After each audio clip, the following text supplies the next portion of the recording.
Back again with Scott Mason talking about Tar Heel Traveler. You've got a number of things to talk about today, Scott. One of which is D-Day, something that's not only very important to the history of our nation, but personal to you because you've been there. Yeah, I was in Normandy on the 50th anniversary of D-Day. June 1994 was the 50th anniversary, and I was doing a documentary. Before I went to Normandy, I didn't really know that much about D-Day. Well, what an education it was for me. And I interviewed veterans who landed on Omaha Beach, and the stories I heard that you don't find in history books were amazing, just things that happened to these individuals. Well, that ties into this story that airs this coming week. There's this foundry in Seagrove near Asheboro. They build sculptures and statues. Well, one of their biggest all-time projects is this D-Day memorial. One of the battles at D-Day took place at Pointe du Hoc. The soldiers back then, in 1944, had to climb this huge cliff. It was almost straight. It was vertical, about 100 feet high. And they're climbing this cliff while the Germans are on top shooting down and throwing grenades. Well, against all odds, they made it, and they overcame the Germans and then went on. Well, this foundry called Carolina Bronze, they are recreating that. Wow. They have sculpted 12 soldiers, 11 of whom are American and 1 German. And this all came about because the mayor of Grafton, Illinois, a small town, he is a veteran himself, and he went to visit Normandy. And as he came back to Grafton, that the trip just weighed on his mind, and he's driving into town, and he said, wait a minute, that hill there, here in Grafton, I know what we can do. We can recreate Pointe du Hoc. And so he called Carolina Bronze. So they've made these sculptures, and we caught them doing it, grinding and fashioning the statues. And then they've now delivered them on flatbed truck to Grafton for the unveiling on June 6, 2026, the 82nd anniversary. It's just interesting. It's sort of, for me personally, how it's all kind of come full circle. I mean, I was back there in 1994, and now D-Day again here in 2026. When you think of D-Day and all those very young soldiers, I can't think of a more terrifying scenario that you could put a human being through. You're not kidding, and you said the right word, young. I mean, just looking at these statues at Carolina Bronze, that's what leaps at you, how young these faces are. I mean, soldiers 17, 18, 19 years old. Yeah. Wow, that's going to be powerful, I know. All right, there's a museum in Southern Pines. Yeah, We think about golf all the time, but there's more to Southern Pines than golf. You know, Southern Pines is a town in Moore County, not far from Pinehurst. Of course, you do think of golf, but Southern Pines was really founded because of the railroad. The railroad came in the 1800s, and Southern Pines was a hotbed. It's interesting because back then, at the beginning, Southern Pines was nothing but a desert. All the longleaf pine trees were harvested. There was really nothing there. But it became known as a place to go to heal. And the reason it is because of the sand, the sandy soil, so it wouldn't trap moisture, and so there was really no mold. And the air was fresh, and the reputation spread. People began to go to Southern Pines, North Carolina, for healing and to breathe better. And they, of course, took the train.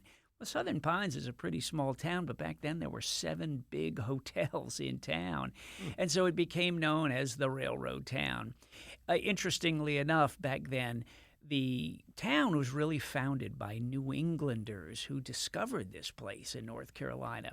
And so today, all the architecture is sort of northern, and a lot of the streets in Southern Pines are named for northern states. So there's Massachusetts Avenue and Connecticut Road and New Jersey, Pennsylvania, New York, which is really interesting. You know, I had seen those street signs in the past, but it never really registered. But that's why New Englanders founded the town.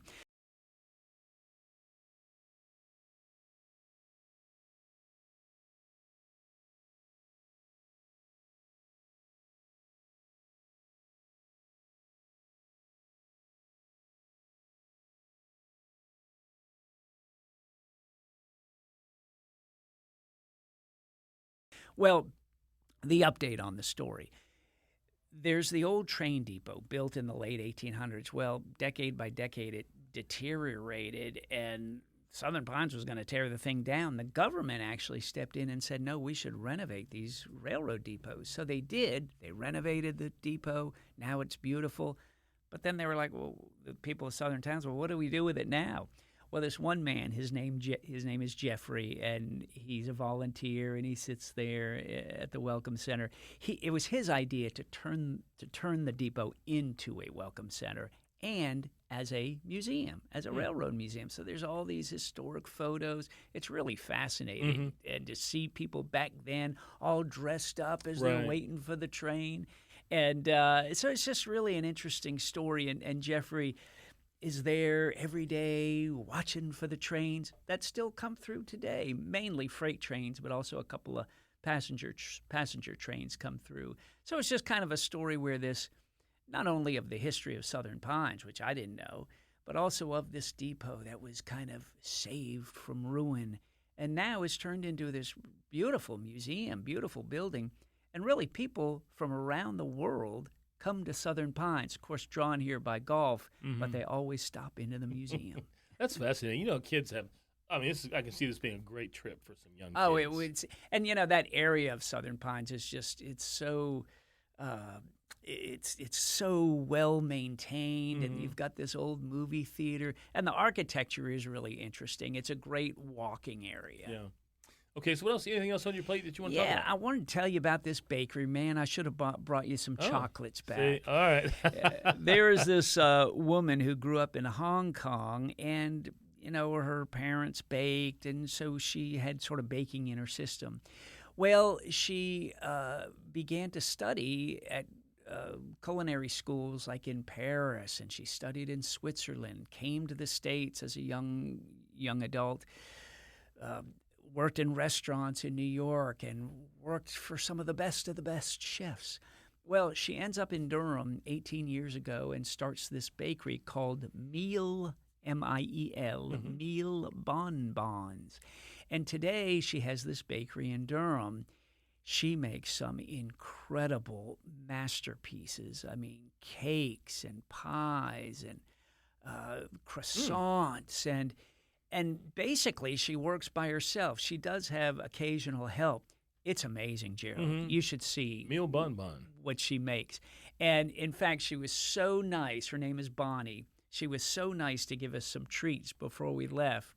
The photographer I work with gave a box to his friend, this girl that he knows real well, who has actually is very well traveled. She ate some of those chocolates, and the photographer's friend said it was the best chocolate she's ever had. So that makes me want to go back. Yeah, Miel Bonbon. So that's in Durham? That's in Durham, yeah, Wow. kind of on West Main Street, I believe. Okay. And Bonnie is the sweetest thing, and I mean, you should see these things, these creations she makes. I mean, they're not only delicious, but they're beautiful. The way they're designed, they're like artistic. They're so artistic, you don't want to bite into it. It sounds like you got a lot coming up. Leave it to the Tar Heel Traveler. Yeah. Something to learn and something to eat. There's always another story, and yeah, you do learn. There's history, but there's good eating too. Yeah, you can't go anywhere without that, man. Looking forward to it, Scott. Thanks, Gerald.